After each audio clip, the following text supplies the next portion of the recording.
pero estamos en esta tierra, ¿sí?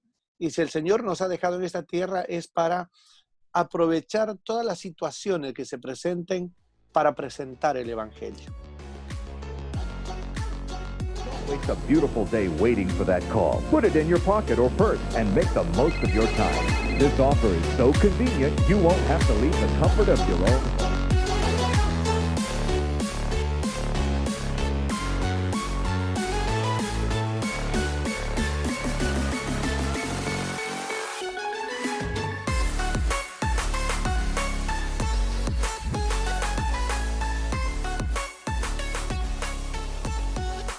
Buenas noches, ¿cómo está, pastor? Bien, gracias a Dios, terminando la jornada. Parece mentira que uno dice, bueno, estás en casa y tener más tiempo para hacer las cosas, pero en realidad el día no te alcanza. Con todas las cosas que hay que hacer, el día Hay mucho. no te da. Sí. Pero bueno, llevándola. Claro. Las clases de seminario continúan. Sí, estoy teniendo los lunes con el bachillerato hermenéutica y arrancamos con lo de centro de extensión los jueves, ya que no estamos teniendo Presencial. las clases habituales porque hay que reunirse como lo hacíamos en tu iglesia también. Sí. Entonces con Carlos hablamos de a ver qué podemos hacer para que los chicos estén conectados, no pierdan el interés. Y creamos un curso ahí de apuro sobre un discipulado que había dado en mi iglesia con los líderes, que estuvo bueno. Se llama el libro Creciendo a través de los conflictos. Y está basado en la vida del rey David y todos los problemas que tuvo con Saúl, con Dios, con sus hijos, con las esposas. Así que está interesante. Este es un tiempo en el que nos encantaría conocer y dar a conocer un poco más acerca de su persona. Usted no es uruguayo, o sea, no es nacido en Uruguay. Ahí está. Bien, cuénteme de dónde es. Bueno, en realidad yo a esta altura de mi vida, yo siempre digo que yo soy peruguayo. Peruguayo. Porque estoy más de la mitad de mi vida aquí en Uruguay. Estamos con mi esposa. Llegamos en el año 83, cuando teníamos 24 años. Y bueno, sí, prácticamente, ¿no? Prácticamente. Y ahora prácticamente pisando los 60, más de la mitad de nuestra vida aquí en Uruguay. Nacidos en el sur de Perú, en una ciudad que se llama Cusco. Bueno, la ciudad de los incas, donde está Machu Picchu, etcétera. Así que... Qué bien. Y desde el año 83 aquí en Uruguay. ¿Ya vinieron como misioneros o venían con otra misión? En realidad vinimos como misioneros, pero no fuimos enviados por nadie. Sentimos en nuestro corazón servir al Señor, donde el Señor nos use. Y teníamos un conocido, un pastor que había predicado de una iglesia bautista independiente, Templo Calvario, que había ido a predicar allá a nuestra iglesia en Perú, en Cusco. Y nos animó, ¿por qué no van a Montevideo a estudiar en el instituto? Y luego tenemos una misión en España de unos hermanos justo cusqueños y peruanos que vinieron a estudiar acá al instituto y estaban trabajando en Barcelona. Con lo ahorrado nos embarcamos, nos vinimos vía Argentina, cruzamos en Alíscafo, me acuerdo, acá a Montevideo. Siempre es un dato curioso, ¿no? Cruzamos a Colonia y en Colonia nos recogió la onda. Imagínate el tiempo que te estoy hablando. Sí. No, lo que yo recuerdo la onda con su gaitita. Ahí va. Sí. Eso denuncia también un poco los años.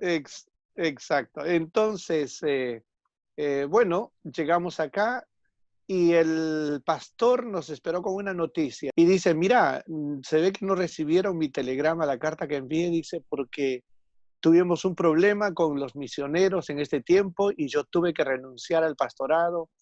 renuncié a la dirección del instituto y ahora estamos abriendo una obra nueva ahí en calle Minas, detrás de Conaprole, que es donde nos hospedaron y nos recibieron.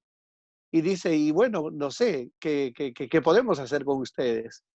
A la semana que estuvimos acá, nos dice, mira, les voy a llevar al Prado. Ahí hay un seminario bautista y el director es un muy buen amigo mío. Se llama Jaime Barley y era muy amigo de él. Y nos llevó al seminario, nos presentó, ahí inmediatamente el misionero Barley, que era el director, nos atendió, nos animó, nos dijo, bueno, era junio, fines de mayo, y dice, junio, tenemos vacaciones, julio, y recién entrarían para los primeros días de agosto. Así que, bueno, si los pueden tener ahí en la iglesia hasta finales de julio, quédense con ellos y acá se vienen y ya pasan al internado y estudian a partir de agosto. Y así fue, rapidísimo.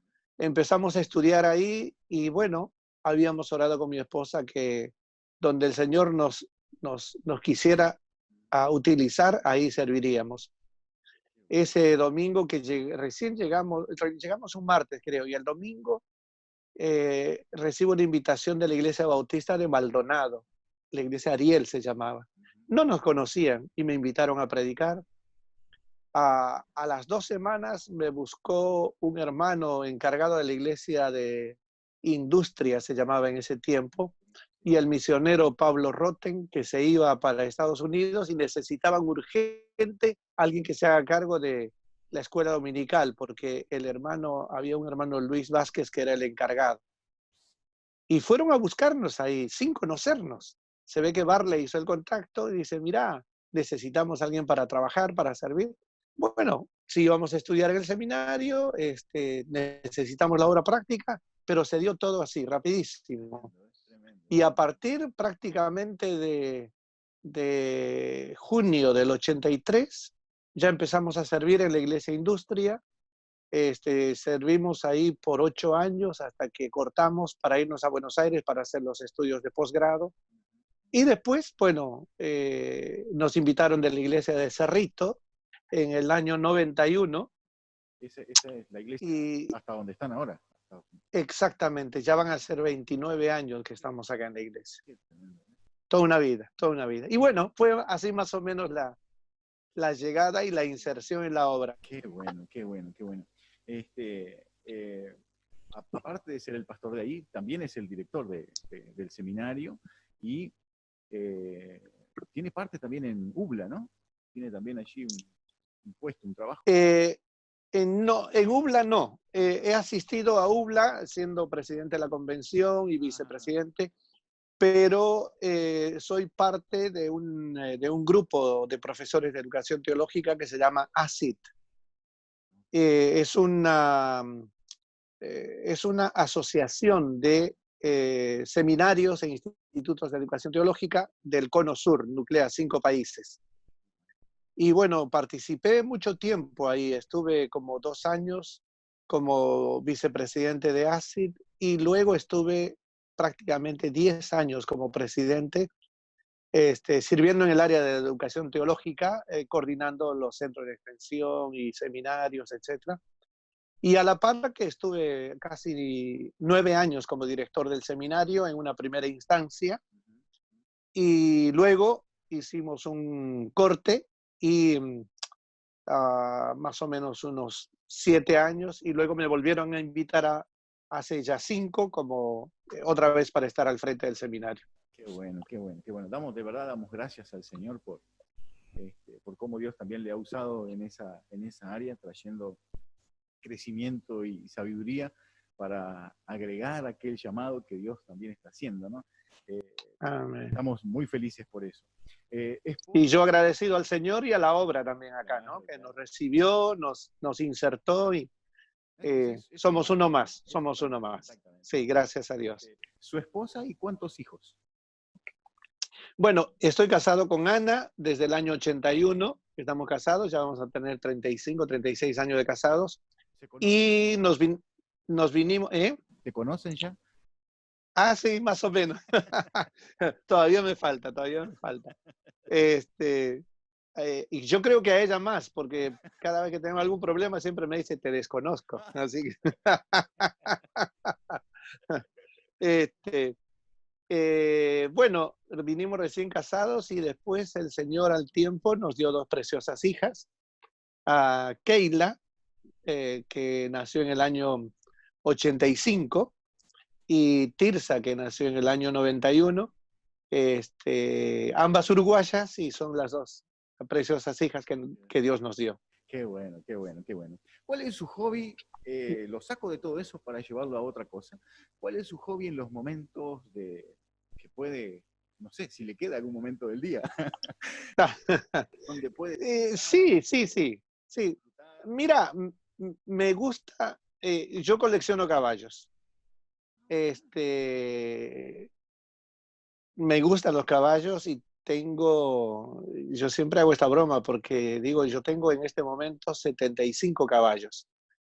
Y siempre me preguntan, ¿en su casa? Yo digo, sí, en mi casa. En el fondo. Este, y siempre estoy ahí acomodándolos, etcétera, cuando tengo algún tiempo libre. Son caballitos en miniatura que trato de comprar a cualquier parte que tengo la oportunidad de viajar. Siempre trato de tener un caballito de ese lugar, pero no es un hobby caro porque trato de no gastar más de $5 en el caballo. No son Tengo, caballos, son caballos caros. no, no, ahí está, son caballos lindos, pero no son caros. Tengo caballos más caros, muchos más caros, pero eso los he recibido como regalo de hermanos que saben que me encanta, y bueno, hermanos misioneros que han venido, algunos de cruzadas internacionales, que viendo mi colección me mandaron, entonces ya esos son bendiciones extra, ¿no? Mirá qué Pero bueno. los que yo colecciono ahí. Y me gusta mucho leer y escuchar música, así que el tiempo libre que tengo me enchufo con música y leer, y ese es mi hobby. Qué bueno. ¿Qué escucha? ¿Qué escucha? ¿Sabe? Toda clase de música. Le voy a chusmear Eh, todo. sí, sí, no hay problema. No, me gusta mucho la música romántica, baladas o cosas así, de gente más tranqui. Y para leer, viste, necesitas una música más acorde, tranquila, algo de música Qué clásica, bueno, pero algunas cosas y ta. qué Y bueno, himnos instrumentales, ¿no? Mientras voy leyendo me gusta más bien música instrumental. qué bueno, qué bueno, qué bueno. Qué lindo. Eh, Pastor, este tiempo que nos ha tocado vivir, tiene también estos desafíos de poder innovar y esos desafíos de tener más de 100 alumnos a través de redes sociales. Ah, la verdad que sí. Sí, y el desafío también de tener la iglesia en una conexión así. ¿Cómo lleva adelante este desafío? ¿Cómo implementa la situación en la que vivimos, manteniendo el cuidado, pero cómo aplica en la iglesia un tiempo así? Sí, mira, no es fácil, no es fácil. Una de las cosas que doy gracias a Dios por la iglesia. Cuando esta iglesia me invitó al pastorado, bueno, yo hice una salvedad, ¿no? Una observación. Les dije que ellos entendieran que si bien yo aceptaba el pastorado de la iglesia, pero mi esposa y yo íbamos a estar siempre involucrados con la educación teológica. Que habíamos entendido que una de las razones por las cuales el Señor nos trajo a Uruguay era para servir a Dios en la capacitación teológica de hermanos y obreros de nuestras iglesias. Y como cuando la iglesia nos invitó, era el tiempo en que habíamos hecho un alto en el primer pastorado. Renunciamos a la iglesia porque nos fuimos a Buenos Aires a estudiar el posgrado, la licenciatura. Al volver, bueno, el Señor nos dijo, lo vuestro es servir en la educación teológica. Pero el punto es que yo entiendo que un profesor del seminario que no esté involucrado en la obra, como pastor, como obrero, como misionero o lo que fuere, pero estar sirviendo en la iglesia, Ah, quedaría solamente tal vez en una enseñanza de escritorio. Exactamente. Entonces, cuando la iglesia me invita, yo le digo, bueno, sepan que yo voy a estar involucrado en la educación teológica, siempre. Ya sea como profesor, ya sea como portero del seminario, ya sea como director o lo que fuera. Y la iglesia aceptó, ¿no? La iglesia aceptó. Y mira, yo he tenido que viajar a muchos lugares por los encuentros de educación teológica, ya sea para ir y recibir, más bien la mayoría de las veces para recibir, pero en algunas oportunidades la bendición de compartir también, talleres, simposios y plenarias, etcétera. Y la iglesia nunca, nunca, nunca me ha hecho ningún problema de tener que salir a veces 2, 3 veces en el año para viajar al exterior o para los encuentros, las asambleas, etcétera. Y esto ha sido una gran ayuda para mí, ¿no? Yo doy gracias a Dios por la iglesia porque ha entendido que mi servicio al Señor es de tiempo completo, pero que alterno el trabajo en la iglesia con la educación teológica, ¿no? Nunca lo han tomado como que mi servicio en el seminario es aparte del tiempo completo que debo dedicar a la iglesia. No. Lo han tomado así como una cuestión integral. Y bueno, eso me ha complicado a veces porque, claro, por ejemplo, yo tengo reuniones con los líderes de la iglesia y la mayoría que trabaja durante el día tiene tiempo de noche para las reuniones, directiva, asesora y otras comisiones. Y las clases en el seminario son a partir de las 18:30 hasta las 21:30. Entonces, a veces ha sido de estar en el seminario y correr y venir a una reunión, o estar en una reunión temprano y luego salir para ir para allá. Y así. Pero también los líderes del seminario, del Departamento de Educación Teológica, han entendido esta situación, que yo estoy compartiendo tiempo con la iglesia. Entonces, no hay ningún problema en que yo vaya 2, 3 veces al seminario, algún día que no, o que tenga que, por cuestiones de reunión de la iglesia, tenga que no ir al seminario, porque aparte de estar en la dirección, yo doy clases también. Entonces, trato siempre, desde que acepté el pastorado de la iglesia, las clases que yo doy en el seminario son los lunes, porque es parte de mi lunes pastoral, de mi tiempo libre de la iglesia.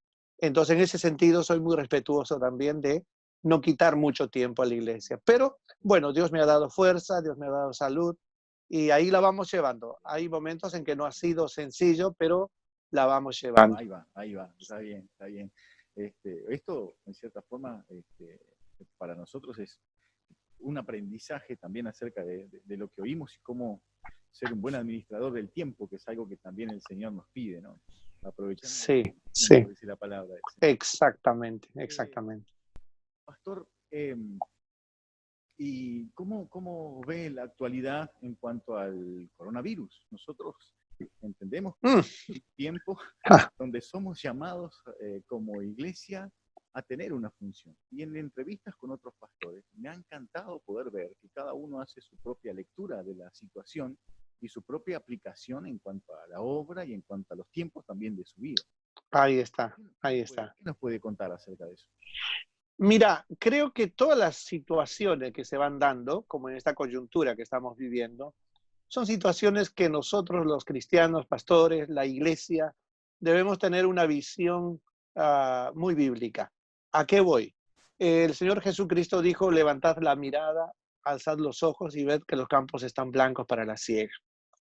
Yo no sé, como muchos pastores están diciendo, que esto es ya preanuncio de que el Señor viene pronto, las señales. Y yo trato de poner, dejar quieto eso, porque puede que el Señor tarde 100 años más, o puede que el Señor venga la próxima semana. Entonces, no me preocupa tanto cuándo va a venir el Señor, sino qué puedo hacer en esta situación antes que el Señor venga, ¿no? O sea, yo estoy esperando la venida del Señor y quisiera, junto con Pablo, ¿no? Decirle, Señor, ven, y ya quisiera estar con el Señor. Pero estamos en esta tierra, ¿sí? Y si el Señor nos ha dejado en esta tierra es para aprovechar todas las situaciones que se presenten para presentar el Evangelio. Creo que no debemos descuidar eso. La tarea de la iglesia es ir, predica, haz discípulos, bautiza, enseña, etcétera. Y creo que es lo que debemos hacer. Ahora, esto es cierto que añade un plus, ¿no?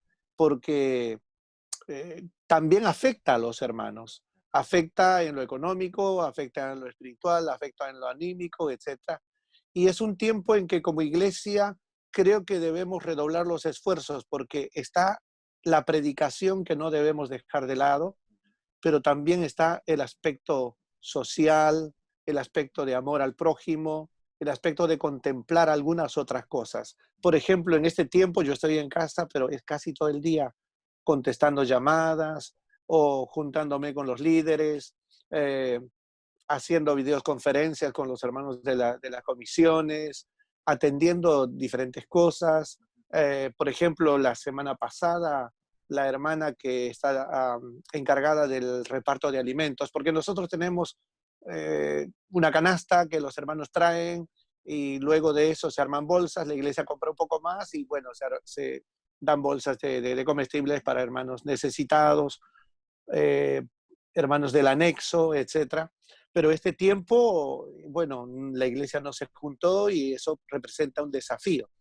Pero Dios ha provisto. Me llama un hermano que trabaja con verduras y cosas así. Me dice, mira, yo puedo conseguir cosas a la mitad de precio, puedo conseguir algunas donaciones, ¿qué podemos hacer? La hermana me dice, bueno, mi esposo va a ir a comprar a Macro algunas cosas. Al final se juntaron una cantidad de bolsas con verdura y comestible, 20, 25 kilos cada bolsa. Entonces se encargaron de llamar, pusimos en un salón abajo, llamamos a los hermanos necesitados, venga a tal hora, y el otro la otra media hora y así, y entonces abríamos desde acá, desde arriba de casa, la reja. ¿Quién es? Fulano de tal, pase, hay una bolsa con su nombre, retire, cuando salga cierre la puerta. Entonces, en estos tiempos de cuarentena, de aislamiento,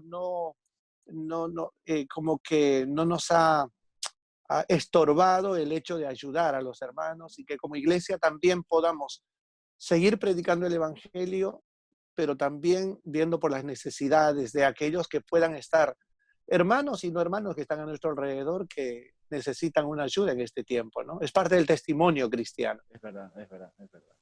Este, y, y en cuanto al mensaje, también en este tiempo de apertura, es un tiempo donde quise decir, también en este tiempo hay como una apertura de aquellas personas que sin conocer a Jesús se ven atraídas en cierta forma por un mensaje que les dé un poco de esperanza, por un mensaje que les traiga paz, tranquilidad, al menos resuelva esas incógnitas que tienen en su corazón.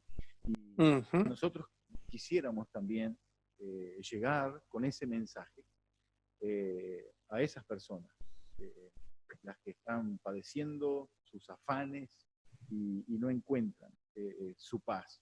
¿Qué puede ofrecer como mensaje la iglesia en este tiempo? ¿Qué debe ofrecer como mensaje la iglesia en este tiempo? Nos encantaría que usted tomara unos minutos para poder tener unas palabras con estas personas. Sí, justo en estos días estuve grabando porque también nosotros, otra parte del seminario y la iglesia, otra obra que nosotros encaramos como iglesia es el colegio que tenemos. Y yo siempre digo que el colegio es casi como una segunda iglesia, porque hay que atender a padres o niños cuando se fallece un abuelo, papá perdió trabajo, alguna persona que se enferma en casa. Entonces, o hay que ir al velatorio, a hacer el entierro y cosas así. Entonces, como que esto nos ha dado un tiempo también para comunicarnos a través de los medios, nos ha obligado a ser creativos y aprender para hablarles de la palabra de Dios y llevarles un mensaje de esperanza, ¿no? Decirles que aún en tiempos de crisis, no todo está perdido, que podemos rescatar la familia, podemos rescatar la amistad, podemos rescatar el altruismo, el ayudar a otros, pero por encima de todo esto, está el pensar en la vida espiritual, ¿no? Creo que esto es un llamado de Dios para creyentes y para no creyentes, para que pensemos más en lo espiritual. Fíjate que este tiempo yo le decía a mi esposa, mira, hace un mes que yo no uso la tarjeta de crédito. Me preguntaba por mi billetera y digo, no sé dónde está, ¿no? Y creo que eso le pasó con aquellos que tienen auto, no, donde están las llaves, ¿no? El auto está ahí hace un buen tiempo, etcétera, etcétera. Entonces, como que este es un tiempo que nos ha ayudado a valorar otras cosas, ¿sí? No tanto lo material, o sea, que podemos prescindir de eso y pensar en aquello que no es material, pero que puede redituar eh, cosas positivas para la vida, ¿no? La familia, la paciencia, el amarnos, el comprendernos, el ayudarnos, el pensar en otros, el hacer una llamada y decir cómo estás, etcétera. Pero creo que nosotros como creyentes no debemos descuidar el mensaje espiritual, ¿no? Decirles que Jesucristo es la solución para todas las crisis. Compartía en uno de los mensajes el pasaje donde Jesucristo dice, vengan a mí todos los que están trabajados y cargados y yo les haré descansar. Y compartía eso porque escuchaba en el noticiero que en este tiempo, después de casi 30 días de aislamiento, empieza la pérdida de paciencia, empieza los problemas en las relaciones interpersonales, ya no soportarnos o no soportar el encierro. Y todo eso puede llevarnos a tener hogares divididos, a estar de mal humor y tanta cosa, ¿no? A entender que nosotros podemos acudir a Jesús para hallar el descanso, que podemos ir a Jesús para que Él pueda poner paz en nuestro corazón, darnos paciencia y especialmente para poder tener un encuentro con Él. Cuando Jesucristo dijo, vengan a mí los que están trabajados y cargados, está haciendo una invitación especialmente a tener una relación personal con Él. Y luego, después de entablar esa relación personal con Jesucristo, vendrá la paz en el corazón, vendrá el descanso en el alma, vendrá la paciencia como parte de los dones que Él nos va a dar, etc. Entonces, si alguien puede escuchar esta charla, esta entrevista, y no tiene a Cristo en su corazón, decirle que Jesús es la solución para todos sus problemas. Jesucristo puede resolver todas sus crisis, pero especialmente puede resolver el mayor problema que se llama pecado y separación de Dios. Y animo a que las personas busquen a Jesús, vayan a Jesús y reciban el perdón, reciban la salvación, reciban el descanso que Él les quiere dar. Amén. Amén. Muchísimas gracias, Pastor Welby, No, por favor. Que haya separado este tiempo teniendo tantas cosas. Para nosotros es un placer, pero seguramente muchos serán tocados y ministrados en este tiempo, desafiándonos a poder administrar bien los tiempos, pero principalmente tratar con esa falencia o carencia que nosotros tenemos en nuestra alma. Pastor Welby, muchísimas gracias por su tiempo, que el Señor le bendiga ricamente, guarde su salud, la de su esposa, su familia, toda la iglesia, que la gracia y la bendición de Dios sigan siendo sobre ustedes. Muchas gracias por los ministerios que usted desarrolla en medio de todos nosotros. Amén. Gabriel, muchas gracias por este llamado, esta entrevista, y qué gusto poder compartir esto, ¿no? Un placer. Así que estoy orando por vos, por tu ministerio, por la iglesia. Sabes que estamos conectados desde casi el principio y es un gozo poder escuchar siempre que la iglesia siga adelante. Así que Dios te bendiga también a vos y te use para su gloria y bueno, que juntos sigamos construyendo el reino de Dios aquí en el Uruguay. Amén. Que el Señor le bendiga ricamente, pastor.